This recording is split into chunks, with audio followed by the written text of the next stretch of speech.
everybody. May we have the best of May. Yes, and happy Workers' Day to every worker out there, and happy Friday again. I really do hope you had a pleasant week even during this lockdown. Okay, so today we are having a recap of activities that went on this week. As we know, it's Recap Friday. So first, this week started with Sunday. Sunday, no religious activities. I don't think people really violated the law. People stayed in their houses. At least that's what I hope. Yeah, so no religious activities. People stayed, worshipped in their houses and all. Then moving on to Monday. Monday was quite eventful because Monday was when our president gave the speech concerning the lockdown by 8 p.m. I, for one, went to sit in front of the TV just to make sure I hear every single word of what he was going to say. I really just wanted to hear, people were really anticipating, is this going to continue, is this not going to continue? So good news here, or to some other people, just the news. Yeah, President Buhari is easing the lockdown in Lagos, Ogun State, and Abuja. Yeah, but there are some rules attached to the easing of the lockdown. He gave a curfew that businesses can work, but there'll be a curfew from 8 p.m. to 6 a.m. every day, and everybody is to use a face mask compulsorily. It's not by choice. And concerning the face mask, please Ankara face masks can really prevent the virus and all. So let's all try and get that filterable face mask, that is recommended and all. Okay, so the president's speech also said they were investigating the deaths in Kano, and yeah, some important people too were dying. For instance, a professor in the University of Kano died of coronavirus complication. Yeah, so actually, Buhari gave a speech. People were excited. The lockdown. He said the lockdown would be eased from 4th of May. That's this coming Monday. That's when the lockdown is. But yeah, Lagos was still on lockdown this whole week. Lagos and we're still on lockdown this whole week. Okay, moving on from that. Okay, on Monday again in the news, 39 strippers were arrested for violating the law, the lockdown law and all. Really, they still wanted to work, and those people are very hardworking. Let us look at that. They still wanted to work. They still went out, but yeah, they were arrested, and it is a very good thing because I don't know why they did not just obey the law. This is for our own safety. It was kept in place for our safety.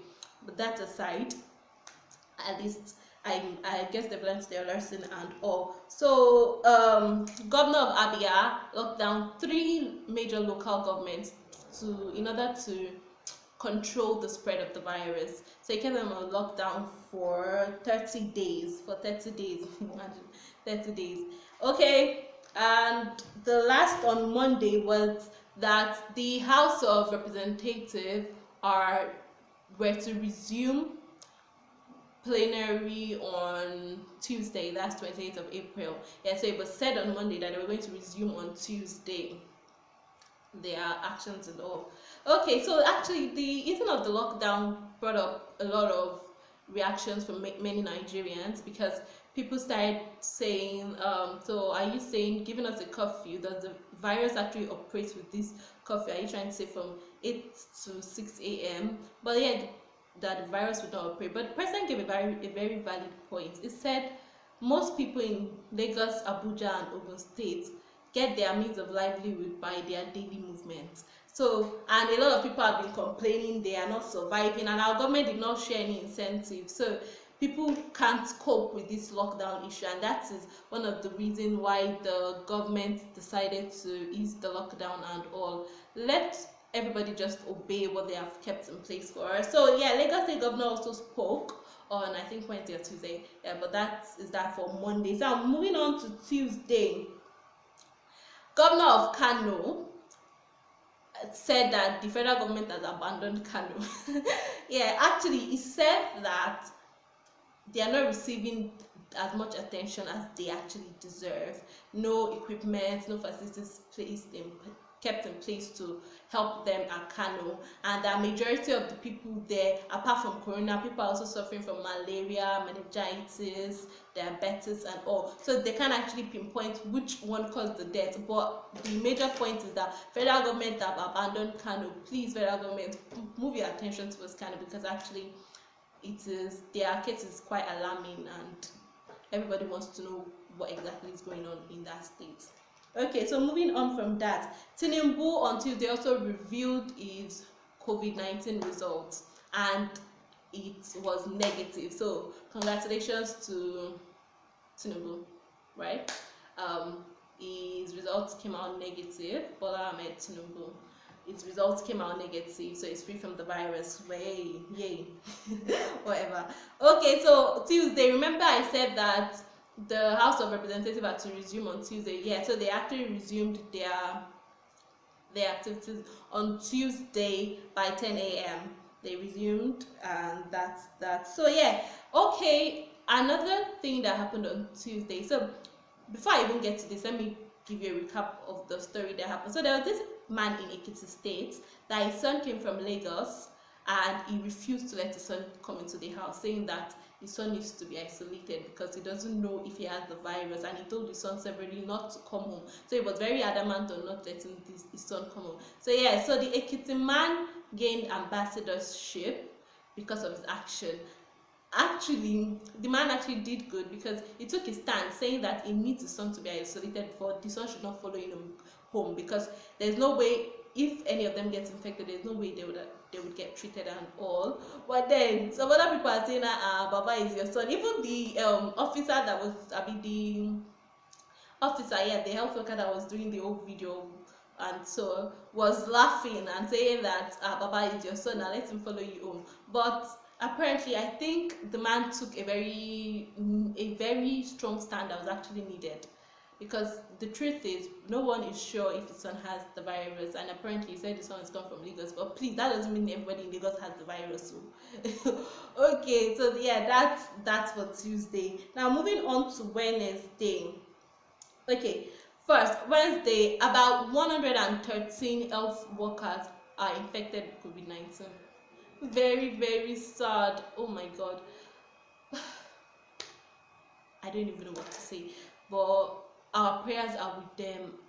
Our prayers are with them. These people sacrificed their health just to help others. They are the main heroes of this time, and we know and we pray that God will heal them.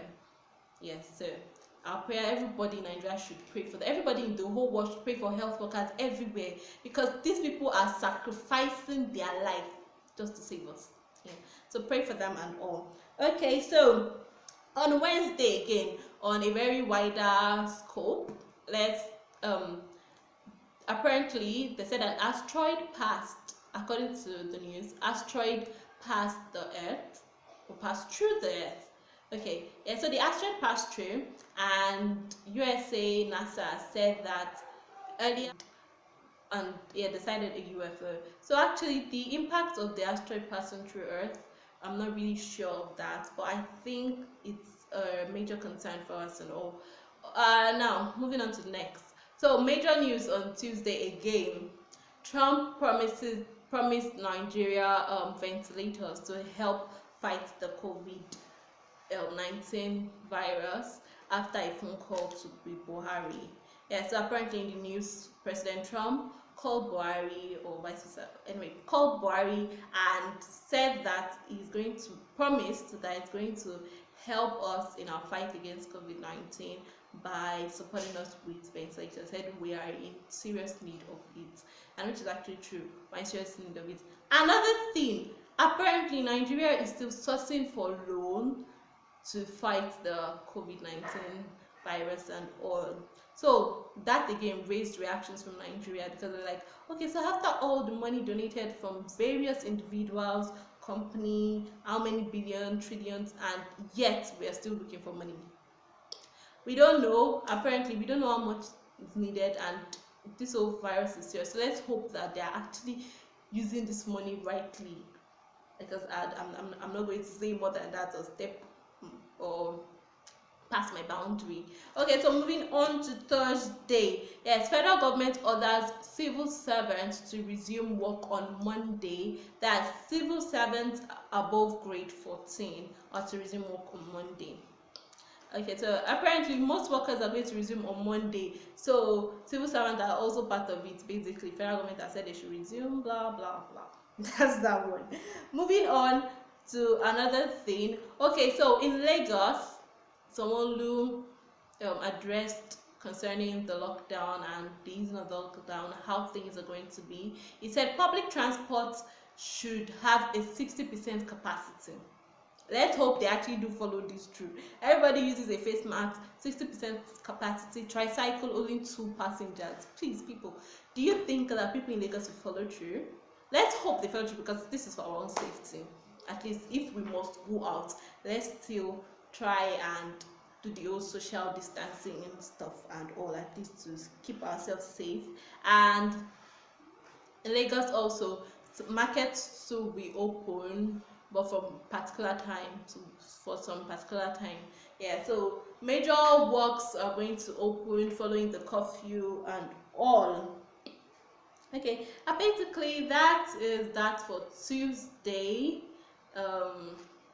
The so for Thursday, sorry. So the Emir of Kano, another thing, the Emir of Kano said that NCDC should carry out a verbal autopsy on concerning the death in Kano. Yeah, verbal autopsy concerning the death in Kano. We are really hoping that this whole virus COVID-19 thing clears out as soon as possible, because it's actually a major concern that once people start moving and all, with the way the numbers are increasing on a steady every day, that this thing would even spike up more. Because actually in Germany, when they eased the lockdown, they started having more cases and all. So we are hoping that Nigerian will not be like that. But please, everybody, let's try and pray for our country. Let's pray for the health workers, because those people are the heroes of this time, and that God should heal our land. This whole pandemic thing should clear up as soon as possible. Nigerian cases increasing on a steady every day. Yeah, so apparently now Kano and Lagos are competing. Before it was Lagos that had the highest cases, that produced the highest cases every day, but now Kano too is catching up. They are running a race, but it is not a happy thing because people are dying. So in a news that's not yet confirmed, they said a lecturer of University of Lagos died from COVID-19 coronavirus at the health center, and that is why the health center has been shut down. Yeah, as I said, not yet confirmed. The authenticity of this news is not yet confirmed. Okay, so that is it for this week. If anything comes up again between this week till Monday, I'll let you know. Okay, so people, aside news, let's talk. Okay, so first I want to thank everybody. We're already at 100 subscribers. Thank you all. I appreciate the support and all. Okay, so I was thinking I want to modify the recap Friday. So instead of recap Friday, we have something else in place for you guys, of which I would not say now till the next Friday, of which when you would actually see what is in place. So yeah, we might not be doing the recap every Friday again. We might have another thing coming up every Friday. We'd have another thing coming up every Friday though. I'm not saying it's lip sealed, but yeah, every Friday expect. So next Friday expect something different. Definitely not recap Friday, something different. I'm not going to say till Friday, but yeah, it's going to be exciting. You guys look forward to it. Yeah, so see you guys on Tuesday for our discussion session. Please don't miss it. It's going to be interesting, and hopefully we have a lot of things. So yeah, people going to work on Monday, please try and keep yourself safe. Use your sanitizer, your face masks and everything. And if it is possible that you can stay home and not go out, please still try and stay home, because the whole crowdiness of Lagos it's a major concern for people now. We're just hoping and praying that this thing doesn't get worse. Yeah, so that's it for today. Thank you all for listening. My name remains Elizabeth Daniel, and this is the Talk with Liz. Bye.